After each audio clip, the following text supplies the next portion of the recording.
Welcome back to The Breakdown with me, NLW.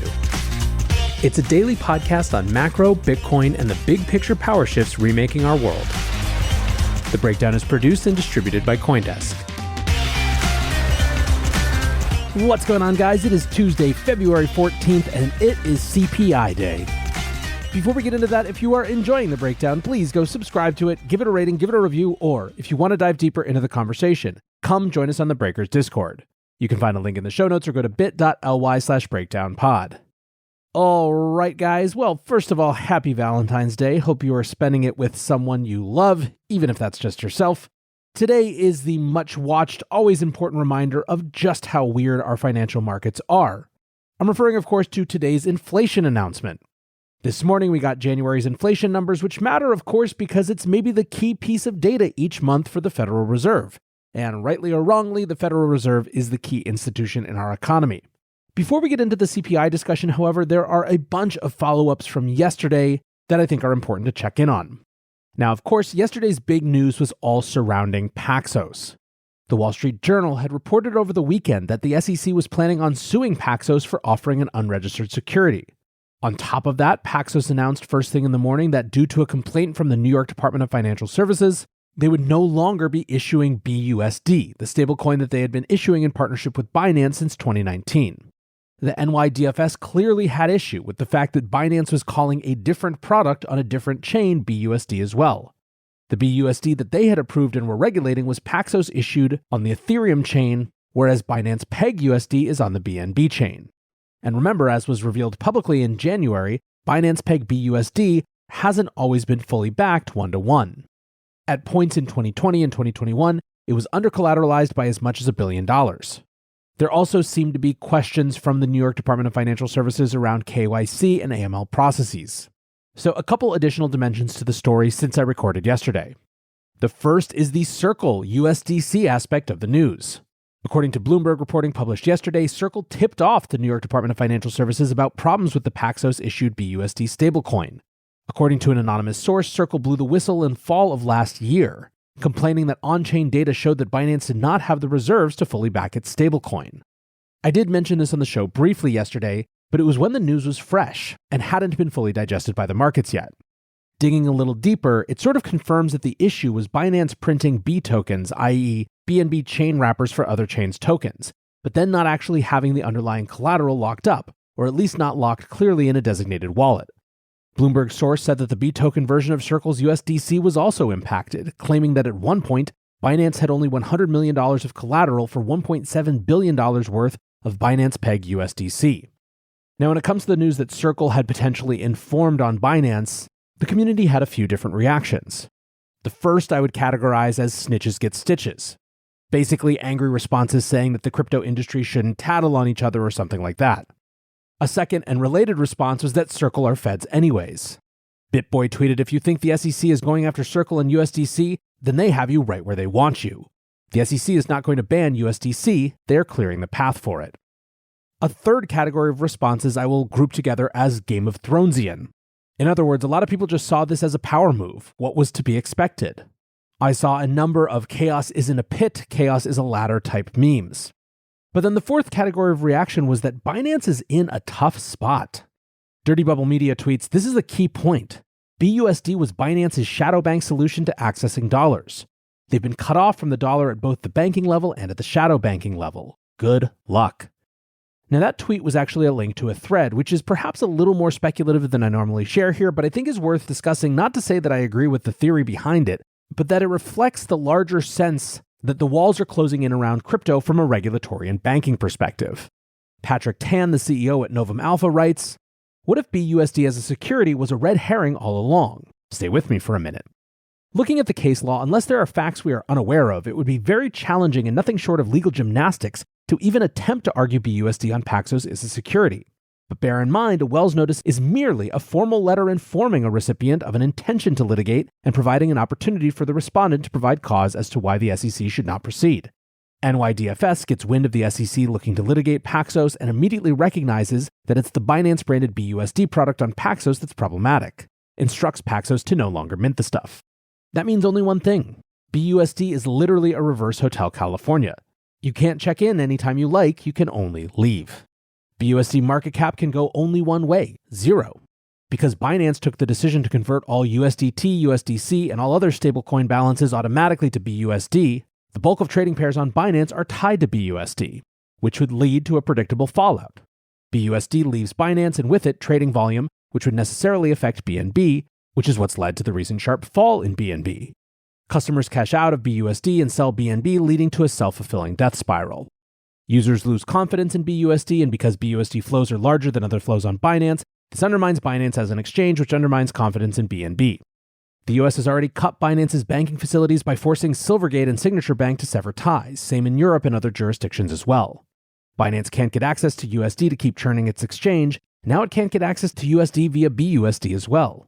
Even without a single affidavit being filed, the SEC may have already been able to accomplish its mission of kneecapping Binance with nothing more than a Wells notice.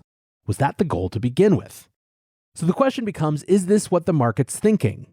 Well, Binance did endure more than $830 million in net outflows on Monday as news of the BUSD enforcement action spooked markets.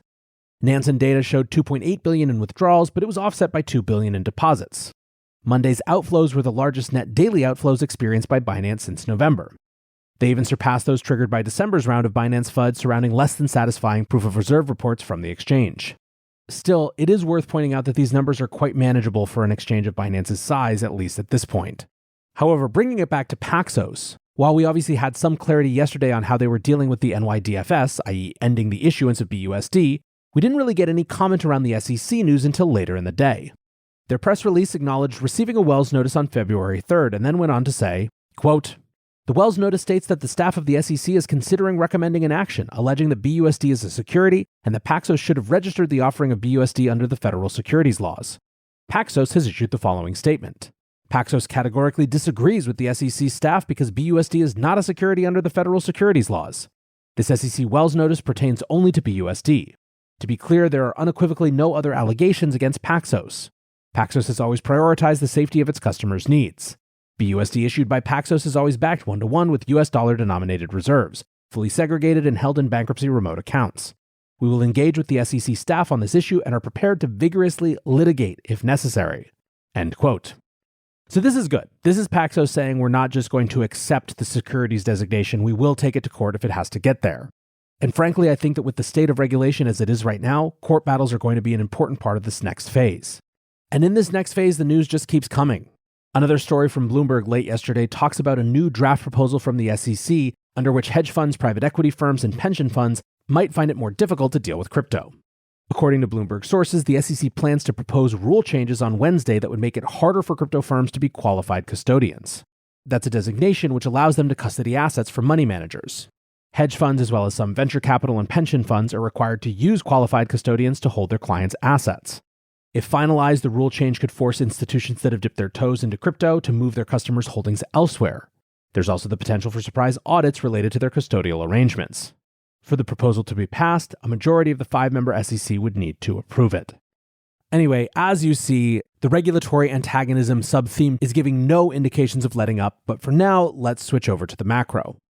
So coming into CPI day, where were we? Maybe another question to ask is, what signals has the Fed been sending over the last month? And what would various inflation scenarios do to impact those signals? Summing up Fed commentary for the last 4 weeks or so, we've heard 1, an acknowledgement that inflation is easing, that we seem to have hit a disinflationary period. 2, we've also heard continued concern around services inflation, wage and labor market tightness, and a general persistence of the attitude that we're going to need to get rates up above 5% and keep them there. At the same time, there has been an unwillingness from Fed officials, especially Powell, to really aggressively tamp down on stock market enthusiasm.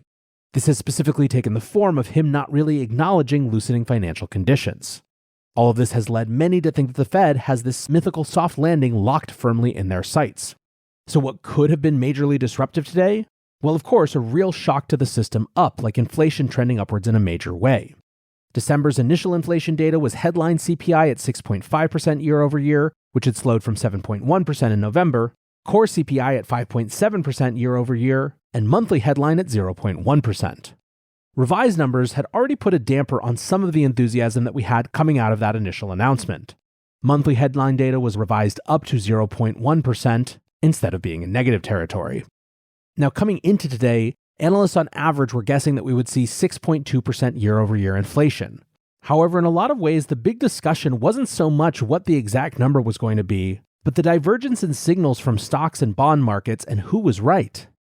Over the last few months, stocks and bonds have been sending very different signals. Short maturity bonds have seen their yields slowly walking up, with the 3-month Treasury rate moving from around 4.1% in November to 4.8% yesterday, but at the same time, during that time, stocks have had a cautious rally. The S&P 500 is up 7% since the start of November. Dan Suzuki, Deputy Chief Investment Officer at Richard Bernstein Advisors, said, quote, "The stock market wants to have its cake and eat it too. The market is pricing in a Goldilocks scenario of better growth yet continued disinflation, and probably underpricing the negative risks from both the growth and inflation sides." Art Hogan, Chief Market Strategist at B. Riley, said, "The CPI is going to be a test of who's got it right, the bond market or the stock market." Join CoinDesk's Consensus 2023, the most important conversation in crypto and Web3, happening April 26th through 28th in Austin, Texas. Consensus is the industry's only event bringing together all sides of crypto, Web3, and the metaverse. Immerse yourself in all that blockchain technology has to offer creators, builders, founders, brand leaders, entrepreneurs, and more. Use code BREAKDOWN to get 15% off your pass. Visit consensus.coindesk.com or check the link in the show notes.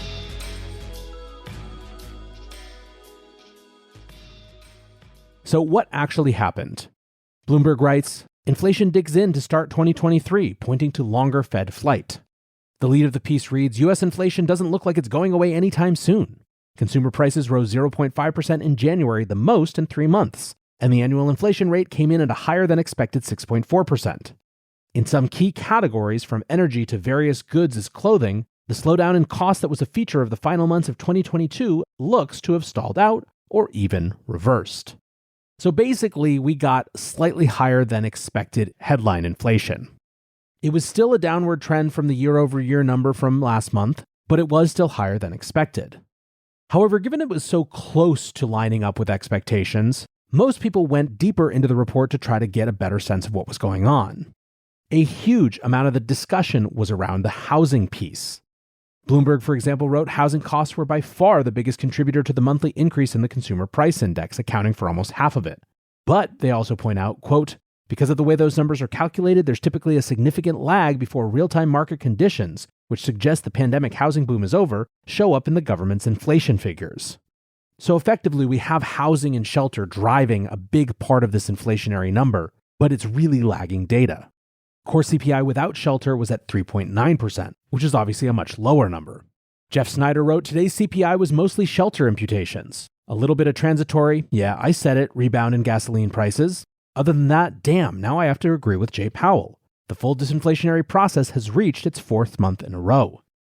Now, one specific area that's been getting a lot of press time lately is food, and it's easy to see why. Food price inflation is still pretty crazy. Food overall is up 10%, dairy is up 14%, cereal is up 15%. Eggs, meanwhile, were up 8% just in the month of January alone. So, of course, the real question is what the Fed is likely to think about all of this, and I honestly believe that this report probably changes next to nothing in their outlook. Let's talk about services inflation, which has been one of their biggest areas of focus. Mike Konzal from the Roosevelt Institution said, quote, breaking inflation into goods, housing, and non-housing services, this was really driven by goods going positive. Goods was negative in previous months, taking off the headline. Non-housing core services, what the Fed says it's watching, didn't actually drive any increase. Indeed, I think in some ways it's possible that this report and what it's doing in markets is right in line with what the Fed is hoping for. Remember, up until a couple weeks ago, markets were pricing in the Fed actually cutting by the end of this year. After that hot jobs report in January, that expectation was pushed out into next year. But after this, Nick Timiraos from the Wall Street Journal writes, over the past 2 weeks, the interest rate futures market has done an about-face on the rate cuts that had been priced in by year-end. Markets have pushed their estimate of the terminal rate to around 5.2% by June and July, and see rates at 5.1% by December. End quote. Those numbers are much more in line with what the Fed was projecting late last year. After the report, stocks were slightly lower, but overall, it was just kind of a nothing burger. So that, I think, is the CPI story for now. To me, this seems like a report that's likely to confirm the Fed's sensibilities about where things are more than challenge them in any meaningful way. But over the next couple days, with Fed speakers being trotted out, we'll get a chance to see whether that's actually the case.